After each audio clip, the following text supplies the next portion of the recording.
جی اس کے بعد نا موضوع بدر الدین عینی کا حوالہ دیتے ہیں. کہتے ہیں کہ جی امام بدر الدین عینی ہے نا جنہوں نے شرح لکھی ہے صحیح بخاری کی. وہ کہتے ہیں کہ اگر ایک وہ جو ایک حدیث ہے نا 7083 کہ اگر ایک مسلمان دوسرے مسلمان کے خلاف تلوار اٹھائے تو اس کی شرح کرتے ہوئے عمدۃ القاری کے اندر امام کرمانی کا قول نقل کرتے ہیں. کہتے ہیں کہ سیدنا علی اور معاویہ دونوں ہی مجتہد تھے. زیادہ سے زیادہ یہ ہے کہ معاویہ کو اجتہادی خطا لاحق ہوئی اور ان کو 1 اجر ملے گا جبکہ سیدنا علی کو 2 اجر ملیں گے. اس دعوے کے اوپر وہ کمنٹس کرتے ہیں کہ امام بدر الدین عینی کہ کہتے ہیں کہ میں کہتا ہوں کہ حضرت معاویہ کی غلطی کو اجتہادی خطا کیسے کہا جائے, ان کے اجتہاد پر کیا دلیل ہے, حالانکہ ان کو یہ حدیث مل چکی تھی جو بخاری اور مسلم میں موجود ہے یعنی 2812.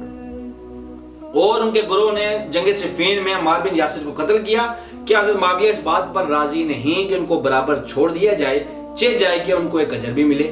تو انہوں نے صحیح بخاری میں جو حدیث ہے نا 7083 کہ اگر ایک مسلمان دوسرے مسلمان کے خلاف تلوار اٹھا لے, اس کی شرح کرتے ہوئے عمدۃ القاری میں لکھتے ہیں, ورڈ بائی ورڈ میں آپ کو پڑھ کے سناتا ہوں. وہ کہتے ہیں کہ امام کرمانی رحمہ اللہ نے کہا کہ سیدنا علی اور حضرت معاویہ دونوں ہی مجتہد تھے. زیادہ سے زیادہ یہ ہے کہ حضرت معاویہ کو اجتہاد میں خطا لاحق ہو گئی, ان کو 1 اجر ملے گا جبکہ سیدنا علی کو 2 اجر ملیں گے. تو اس دعوے کے اوپر وہ کمنٹس کرتے ہیں امام بدر الدین عینی. وہ کہتے ہیں میں کہتا ہوں کہ حضرت معاویہ کی خطا کو اجتہادی خطا کیسے کہہ دیا جائے اور ان کے اجتہاد پر کیا دلیل ہے, حالانکہ ان کو یہ حدیث مل چکی تھی جو بخاری مسلم کی حدیث میں نے پہلے بیان کی, جس میں رسول اللہ نے فرمایا تھا صلی اللہ علیہ وآلہ وسلم افسوس ابن سمیہ کو ایک باغی جماعت قتل کرے گی, اور ابن سمیہ عمار ابن یاسر ہیں اور ان کو حضرت معاویہ کے گروہ نے جنگ صفین میں قتل کیا.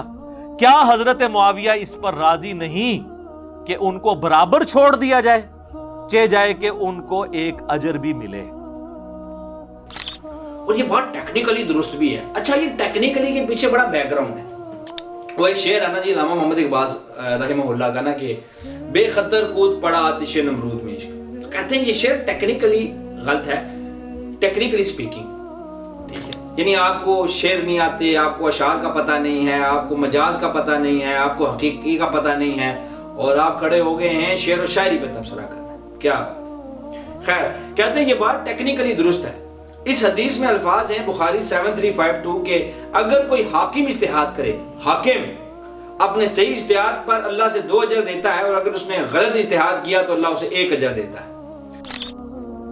یہ بات ٹیکنیکلی درست ہے. دیکھیں وہ جو حدیث ہے نا بخاری اور مسلم کی, اس میں الفاظ ہیں کہ اگر کوئی حاکم اجتہاد کرے, حاکم تو اپنے صحیح اجتہاد کے اوپر اللہ تعالیٰ اسے 2 اجر عطا فرمائے گا, اور اگر اس نے غلط اجتہاد کیا تو 1 اجر. ریسرچ پیپر 5A کے اندر علی بھائی یہ لکھتے ہیں کہ بی بی عائشہ, حضرت طلحہ اور حضرت زبیر سے اجتہادی خطا ہوئی. اجتہادی خطا ہوئی. وہ حاکم تھے نہیں. یہاں پہ علی بھائی کہتے ہیں کہ حاکم سے ہی اجتہاد کر سکتا ہے خالی, اور وہاں پہ علی بھائی کہتے ہیں ریسرچ پیپر 5A میں بی بی عائشہ, حضرت طلحہ, حضرت زبیر, ان تینوں کی جو خطا تھی وہ اجتہادی خطا تھی. پھر کہتے ہیں مخالفین تو ہوتے ہی باغی ہیں, وہ اجتہاد کیا لی نہیں. سبحان اللہ بھائی, آپ کی لاجک کے جو سوائے آپ کے کوئی بھی نہیں سمجھ سکتا. علامہ عینی حنفی کی جو خدمات ہیں نا وہ سر آنکھوں پر, لیکن اس بات کو سمجھ لینا ضروری ہے کہ حضرت علی رضی اللہ تعالیٰ عنہ کی محبت برحق ہے, ہمارے ایمان کا جز ہے, لیکن حب علی میں حضرت معاویہ رضی اللہ تعالیٰ عنہ پر طعن کرنا, ان کے فضائل اور مناقب کا انکار کرنا تشیع اور رفض کی علامت تو ہو سکتا ہے, مگر اس کا اہل سنت والجماعت سے دور دور تک کوئی واسطہ نہیں. ایسی باتیں کرنا خود کو راہ اعتدال سے ہٹانے کے مترادف ہے, مسلک اہل سنت سے تجاوز کرنے کے مترادف ہے. اب معاملہ یہ ہے کہ جو ہمیں سمجھنا ہے کہ بدر الدین عینی مشاجرات صحابہ پہ کیا کہتے تھے, بدر الدین عینی 2812 پر کیا کہتے تھے. یہ بھی ضروری ہے نا سمجھنا کہ بھائی وہ مشاجرات صحابہ پہ کیا کہتے ہیں اور 2812 پر کیا کہتے ہیں, اور پھر ہم اس موقف پر آئیں گے جو انہوں نے اس حدیث کے نیچے نقل کیا.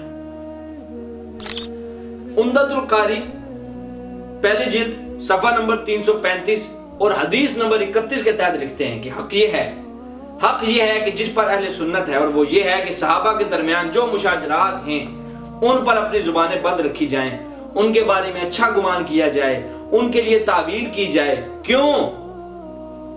کیونکہ تمام صحابہ مجتہد ہیں، تمام صحابہ مجتہد، اس کو چھوڑ کر مجتہد ہیں نہیں، تمام صحابہ مجتہد ہیں اور تعویل کرنے والے ہیں، وہ گناہ کا قصد نہیں کرنے والے اور نہ ہی وہ محض دنیا کو چاہنے والے، اور ان میں کچھ ایسے تھے جو اپنی اجتہاد میں خطا پر تھے اور کچھ ایسے تھے جو اپنے اجتہاد میں حق پر پہنچنے والے تھے۔ مسائل میں جو اجتہادی خطا کرنے والا ہے اس سے اللہ نے حرج کو اٹھا لیا اور درستگی کو پہنچنے والے کو 2 گنا اجر دیا۔ امام طبری وغیرہ مکمل طور پر ایسے معاملات پر توقف کرتے ہیں اور سکوت کے قائل ہیں کہ علی حق پر تھے یا معاویہ حق پر تھے، وہ خاموش رہتے ہیں۔ بہت سے ایسے لوگ بھی موجود ہیں جو خاموش رہتے ہیں، اور اہل جمہور نے اس کی صراحت کیا اور کہتے ہیں کہ حضرت علی اور ان کا گروہ حق پر تھا، اور حضرت علی سب سے زیادہ خلافت کے حقدار تھے، اور جتنے لوگ اس وقت موجود تھے ان میں سب سے زیادہ افضل حضرت علی تھے۔ کیا سمجھ آئی آپ کہ امام بدر الدین عینی یہ کہہ رہے ہیں کہ تمام صحابہ مجتہد ہیں، وہ تعویل کرنے والے ہیں، وہ گناہ کا قصد نہیں کرنے والے، وہ دنیا کی بے راہ روی کے پیچھے نہیں چلنے والے۔ وہ کون ہیں؟ وہ مجتہد۔ اگر وہ کام صحیح کرتے ہیں تو ان کو 2 اجر ملتا ہے، اور اگر ان سے خطا ہو جاتی ہے تو وہ ان کی اجتہادی خطا بن جاتی ہے۔ یہ بدر الدین عینی کا موقف بتا رہا ہوں آپ کو، کیا آپ اس پر ہیں؟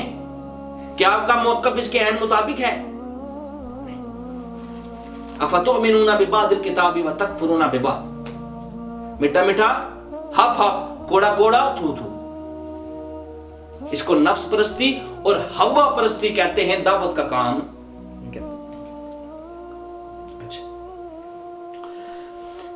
کتاب کی جلد نمبر 4 صفحہ نمبر 308 حدیث نمبر 447، یعنی جس کے اندر عمار بن یاسر کے قتل کا معاملہ ہے، شہادت کا، کہتے ہیں اس میں صحیح جواب یہ ہے کہ تمام صحابہ مجتہد تھے، تمام صحابہ مجتہد تھے، اور اپنے گمان میں ہر صحابی یہ سمجھتا تھا کہ وہ جنت کی طرف بلا رہا، یعنی اس کی نیت ٹھیک تھی، اس کو یہ لگتا تھا کہ میں جس راستے پر چل رہا ہوں یہ راستہ ٹھیک ہے۔ اگر نفس الامر اس کے خلاف تھا، وہ اپنے گمان کے مطابق اطاعت کرے، اور ان کی اس اطاعت پر کوئی ملامت نہیں ہے، کوئی ملامت نہیں ہے، یعنی وہ اجتہادی خطا پر بھی ہوں تو ان پر ملامت کوئی نہیں۔ اور کہا کہ مجتہد اگر صحیح ہو تو اسے 2 اجر ملتے ہیں، اور فیصلہ اگر خطا پر مبنی ہو تو 1 اجر ملتا ہے۔ تو میں کہتا ہوں کہ جواب اکنائی طور پر، یعنی کہ سب کو سیٹسفائی کرنے کے لیے میں جواب دینے لگا ہوں، ٹھیک ہے، کہ یہاں پر میں 2 اجر کے معاملے کو کیوں نہیں بولتا، 1 اجر 2 اجر کی بات کیوں نہیں کرتا۔ کہتے ہیں کہ میں اکنائی طور پر یہ جواب دیتا ہوں، اس سے بڑھ کر کہ صحابہ کے بارے میں کوئی بات نہیں کرنی چاہیے۔ بس یہ جو میں نے کر دی نا کہ ان کو 1 اجر ملے، 1 اجر بھی نہیں ملے گا یا 1 اجر ملے گا، جو بات میں نے کر دی یہ اکنائی جواب ہے، مکمل طور پر جواب ہے، اس سے بڑھ کے کوئی بات نہیں کی جا سکتی۔ کیوں؟ کیونکہ یہ ان کے شایان شان نہیں ہے، کیونکہ اللہ نے ان کی شان بیان کی ہے، اللہ نے ان کی فضیلت کی گواہی دی ہے اور کہا کہ تم ایک بہترین امت ہو، اور مفسرین کہتے ہیں کہ اس سے مراد صحابہ کرام، یعنی وہ عمار بن یاسر والے مسئلے کو ڈسکس کرتے ہوئے کہہ رہے ہیں، ٹھیک ہے۔ اچھا، اب یہ جو شرح پیش کی امام کرمانی کا قول پیش کرنے کے بعد کہ بھائی دیکھو 1 اجر، تو بھائی بدر الدین عینی صرف 1 اجر والی بات کا انکار کر رہے ہیں، 1 اجر والی بات کا انکار کر رہے ہیں، اور یہ ان کا ذاتی موقف ہے جو جمہور موقف کے خلاف ہے، ایون ان کے اپنے ہی موقف کے خلاف ہے۔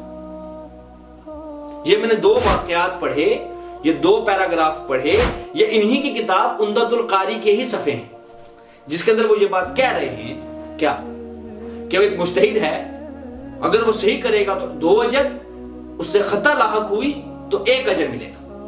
تو ان کا اپنا بیانیہ اپنے ہی 2 پیراگراف کے خلاف ہے، جمہور کے خلاف تو ہے ہی، اور اس کے علاوہ انہوں نے مشاجرات کے اوپر اپنی آراء بہت واضح کر دی کہ مشاجرات صحابہ پر ہم سکوت کریں گے، لیکن علی مرزا کی طرح زبان درازیاں اور طعن و تشنیع کا دروازہ بدر الدین عینی نے اس کا دروازہ نہیں کھول دیا۔